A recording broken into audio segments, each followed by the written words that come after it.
good portion of the United States hates homeowners associations. In a recent survey, only 42% of them said that they actually loved them. And when we're talking about homeowners associations and people that live in the most affordable condos, manufactured homes, and even small home communities, these HOAs have gotten kind of out of control recently, especially in condo associations. So let's take a closer look to why we even have homeowners associations. Do we currently still need homeowners associations, and why they've gotten so out of control recently? I have a love-hate relationship when it comes to HOAs. They always seem to be very petty, in my opinion, but I understand why we have them, because you really want to keep and maintain a neighborhood looking nice. And there is a claim out there, and it depends on who you look at as far as the study is concerned, that HOAs do keep property values up in an area once you have an HOA. The thing is, the people who sponsor those studies are the people that run HOAs. So let me just talk about the first reason why I think HOAs have gotten out of control over the last 10 to 20 years. So when HOAs were started all the way back before the World War II, they were basically designed by the homeowners that lived in that area, and they managed all the neighbors together. They usually came up with some rules, and everybody in the neighborhood agreed to abide by those rules. As HOAs have grown over the year and neighborhoods have gotten much, much larger, it's much more difficult for a small HOA to control everything. So in comes management companies, and they're for-profit management companies. And I know that seems crazy. These companies come in and they start running everything. So they budget out for all the lawn maintenance and light bulbs and streets and sidewalks, everything that's paid through the HOA. And of course they get a flat rate. This is where they make the most money,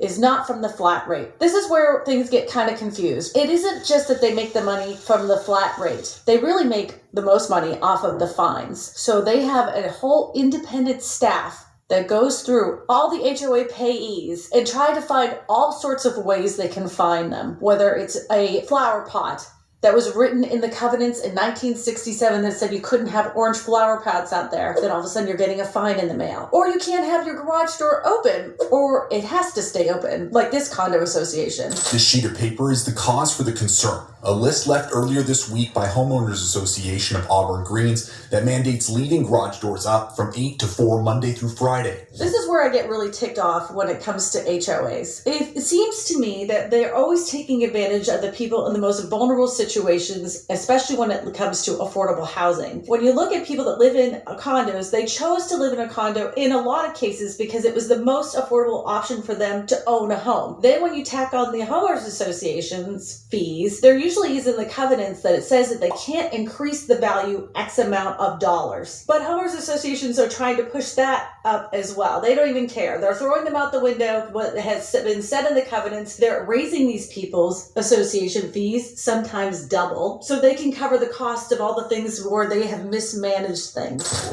Owners at a local condo complex are angry tonight about plans to hike the Homeowners Association fees, get this, by nearly 100%. Not only that, they can fine people for all sorts of stuff. They will find anything in those covenants to find ways to make more money for them and their management company themselves. They've made hand over fist. And not only that, some HOAs even have had people steal lots and lots of money, and they've gotten caught too. This morning, the treasurer of a homeowners association in South Fulton is in jail. Lyndon Baldwin surrendered to authorities yesterday. He's accused of stealing insurance money from condo owners. Rising cost of living here in Florida, affording property insurance is at the top of the list for so many families, and now some high-rise condominium owners are feeling the pressure of new state regulations and insurance mandates. Reporter Stassi almost explains the concerns of one St. Pete condo homeowner as HOA fees keep going up. Many now have to get flood insurance on their unit 10 stories above the ground. We're in a 15-story building, and we are on the 10th floor. 72 Sunshine Skyway Lane in St. Petersburg, Florida. It's more than a piece of paradise to Mike Stewart. My family bought the condo, my grandparents, back in 1972. The building was originally built in 67. It was government housing. And in 72, it went to condos. So my family has owned it since then, and my wife and I were lucky enough in 2012 to be able to purchase this. And we want to use it for our retirement. Stewart is 5 years out from that dream retirement from 2 jobs in Indiana, but he says watching the increasing cost of living in paradise is worrisome.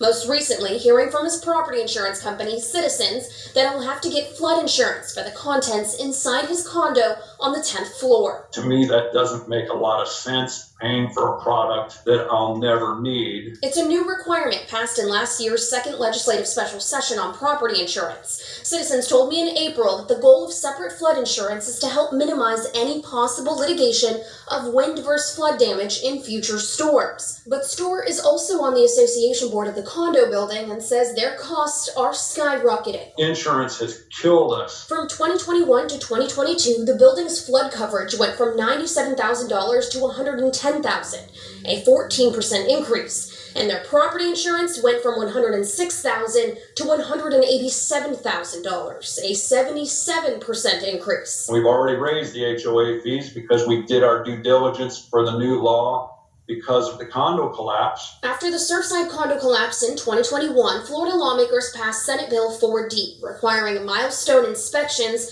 and condominiums to have enough reserves in place to make any necessary repairs. It's like, oh my God, how are we going to pay for this? So we're going to have to do an assessment. At the very end of legislative session this month, Florida lawmakers passed a revision to that original Citizens flood insurance mandate. They're now excluding condominium units. The bill is awaiting the governor's signature. We're expecting these changes to go into effect. I went to Citizens Insurance to ask what will happen if the mandate does change, and new customers have already been mandated to get flood coverage since April 1st. Right now, the law is that for new policyholders, you are required to have flood insurance to obtain a Citizens policy. That law remains in effect until it is changed. I then reached out to FEMA, who runs the National Flood Insurance Program, to ask if condo owners can cancel if the mandate is removed. A spokesperson told me that policyholders can get a refund if they request to cancel within the 30-day waiting period before it goes into effect. The NFIP only allows midterm cancellations if a lender no longer requires flood insurance. In St. Pete, I'm in assessment for one condominium in Miami this week. They're being asked to pay $175,000 each towards their 40-year recertification. And this is a story we've been hearing more and more in South Florida. Residents tell us something isn't adding up, and tonight they're putting the blame on their HOA. CBS 4's Gabrielle Arzola is live in Northeast Miami-Dade with more on what they had to say. Gabby? That's right. So for background, a 40-year recertification is done to make sure that the building is still safe and up to code. So it's not unusual that some repairs need to be done, but like you said, those owners say that they were dumbfounded when those repairs were at the tune of nearly $50 million. Shock, disbelief. Shock, anger, and now searching for answers. Christian Murray has lived in the Palm Bay Yacht Club condos since 2016.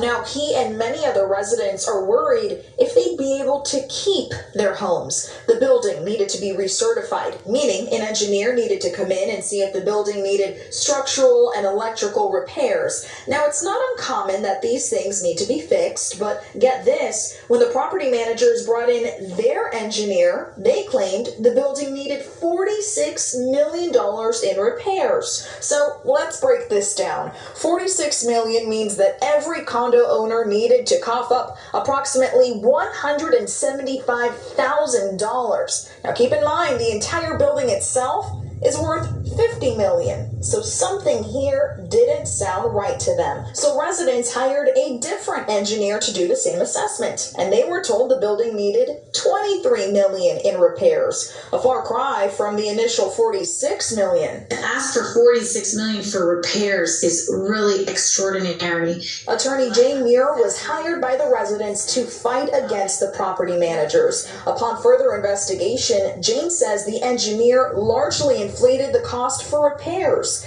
and residents believe the property manager, called ACAM, is not only inflating numbers, but also wants to hire their sister company, called Project Management Group, to do the repairs, which would be a conflict of interest. I want the truth. It's going to ruin people's lives.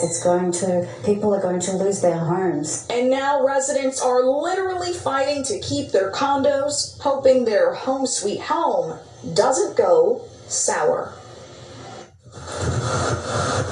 Golly, what a nightmare. So according to Jane, the attorney, if you live in a condo, here are some things you need to know. 1, be involved. Go to those condo associations.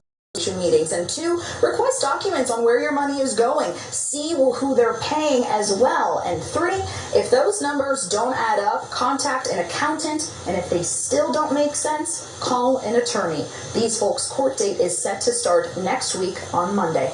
Guys. A lot of condo owners out there could be affected. There's been a backlash to HOAs because of some homeowners' negative experiences. When I first bought this house, I was very excited. It seemed like it was a very nice, cozy, close-knit community. Then it started turning into a horror story. I'm a huge believer that, you do sign away your civil rights when you're signing into an HOA or a condo association. It's a matter of personal preference. Some people like anchovies on their pizza and some don't. Some people really like living in homeowners associations. Others don't like it. So why are HOAs so powerful? And do they make homes more valuable?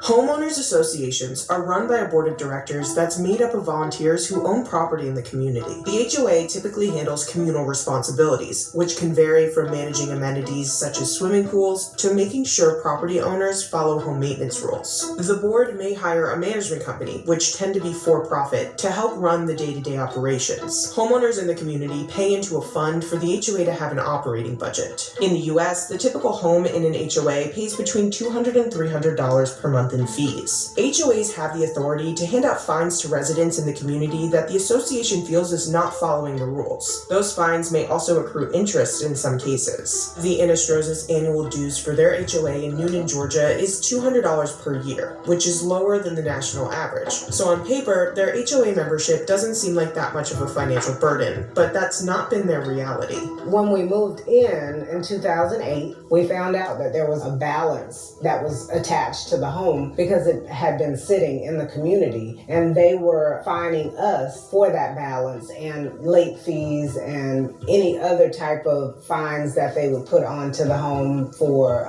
lawn care or anything. All of that was attached to this home when we moved in. From 2008 to 2014, we tried to get in contact with the HOA and we never had a reply from them. And we just kept trying and no answer. By August 2015, the HOA put a lien on the Innistrosas' home. In the court documents, the HOA said the Innistrosas owed more than $1,600. A lien is when a party has a legal claim to an asset, such as a home, which can serve as collateral to satisfy unpaid debt. This can open the door to the HOA escalating to the next level of debt collection, such as foreclosing on the home or, in the Innistrosas' case, garnishing wages. In mid-2015, they started garnishing my wages. The first time I learned of that was when I got my first paycheck that they garnished. I didn't get any prior notice. I got a notice 2 weeks after. Even though the HOA was collecting from Jules' paycheck, invoices filed with the court showed they were adding fines rather than deducting from the overall balance. By December 2016, the HOA said the Innistrosas owed more than $4,300. In 2016, I decided to go into debtor's court. My attorney and the HOA's attorney came to an agreement that I would pay $3,200. We paid in installments, and we finally paid that off in January of this year. But it seemed like never got to the management or the homeowner situation. Just adding fines and adding interest. That's all they was doing. So they were still saying that I owed almost $8,000, while my attorney and their attorney agreed on $3,000 something.